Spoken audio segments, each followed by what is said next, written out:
Hello, I am Dawn Bennett with Touch Remedies, and I am here with Lori. She is the author of A Moment in Time Where Accidents Become Opportunities.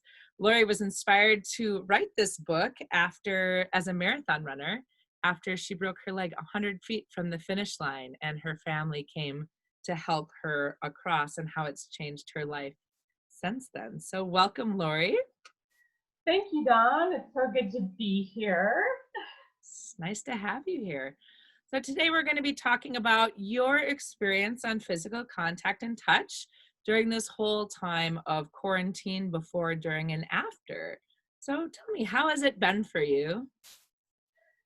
So initially, I did not think it was going to be any big deal. I work from home. Even though we have a couple of different businesses, I do my office work and such from the house here.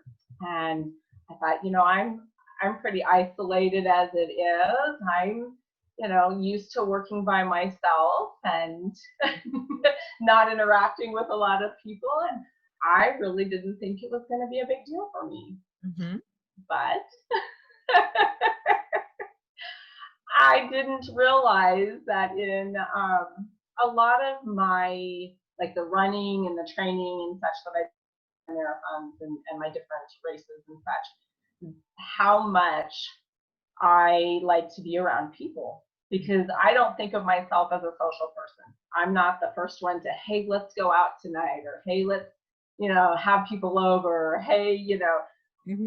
I kind of like being alone, but when it comes to a balance, I didn't realize how much that morning time, that training time, that I really enjoy being with my peeps. Mm. Yeah. So that was one of the things that really surprised me. Okay. And as we talked about it amongst our group and such, we decided, we were going to go to the track, and we were going to hike, and we were going to, and while we stayed, tried to keep our distancing and stay, and not necessarily 6 feet, but away from each other. Mm-hmm. We tried to be very respectful, of those that were on the trail, and stepping off to the side, letting others pass, just that Yeah. kind of concept, I guess. Right. Right. I think that being respectful of everybody's view, because everybody has an opinion, everybody has, feelings, very strong feelings around all of this that's going on. And I don't really feel like there's like a right answer or a wrong answer, because we're all individuals, and we all have different needs, wants, and desires. Yes. And different things that affect us or trigger us. Mm-hmm. So one of the things that I found out for me, when the whole "you've got to wear a mask" came into being, and I know in our county it was required for quite a while, I found that I literally could not put a mask on, and so I had to stay out of public places. For me, it was a trigger from younger age, when a hand would be slapped over my face, or correction done in that way, and it sent me right back. It would send me to tears, just the thought of having to put a mask on. And so I'm not wearing masks, but I try to be respectful of where I'm at and those that do. So even now that order has been dropped, I go to the grocery store and such now. But like if I'm in the aisle with someone else, I really try to give them distance and space to be respectful of that. But yeah, I think it's important for people to realize and understand that not everybody can wear a mask. That's something that can be difficult for some of us. There's some ways I've heard of getting around it. I haven't. I just heard of one yesterday. Like a lighter fabric or whatever, that maybe that will work. Mm-hmm. So there might be some options out there in the future for me. We'll see. But Yeah. Yeah.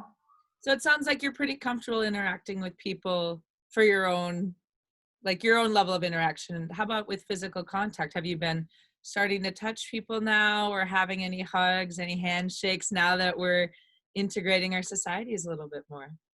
My running team is very close. The people that I run with, we are very close. Hmm.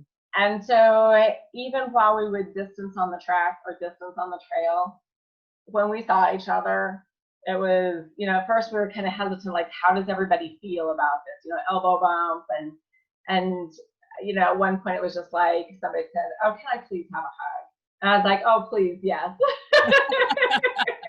And so now it's like a non-conversation. It's a high five, it's a sweaty hug sometimes at the end. Hey, we completed that. It was a tough, training. Um, we got it. We made it through. Kind of thing. Right. So It's interesting was that someone had to ask for that hug before it broke that social barrier. yeah. Feel like it would be a good way for people to ask for that more quickly if it's something that they feel they need. How? I'm sorry. Did you ask me how? Yeah, how do you feel like people could communicate either their desire for physical contact more quickly instead of the awkwardness, or some people, as you mentioned, are a little more, they want a little more distance.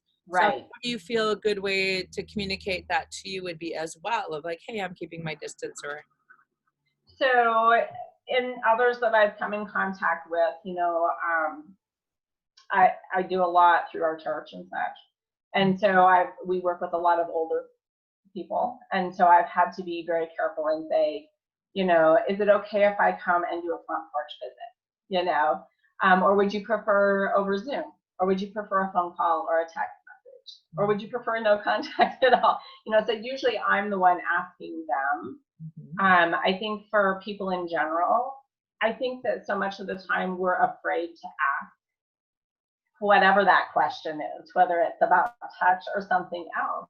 Mhm. And what I think we don't realize is that most people are hesitant to ask. So if somebody's just waiting for the other person to do it. And so if we're willing to be the first one, a lot of times we can be that icebreaker. It's kind of like when I lived in Branson, Missouri, and was around a lot of the different performers and such. I Okay. used to say they put their pants on the same way I do.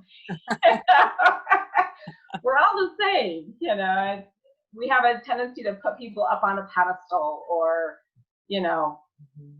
not want to offend or, be too bold. And sometimes we just need to ask. Lovely.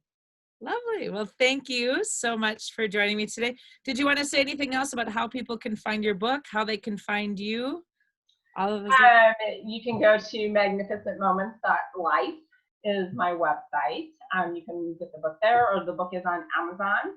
And the book is actually about my car accident that I had 14 years ago. And I'm thinking there's probably another book to come with the marathon accident. Okay, I mixed that up. That's right.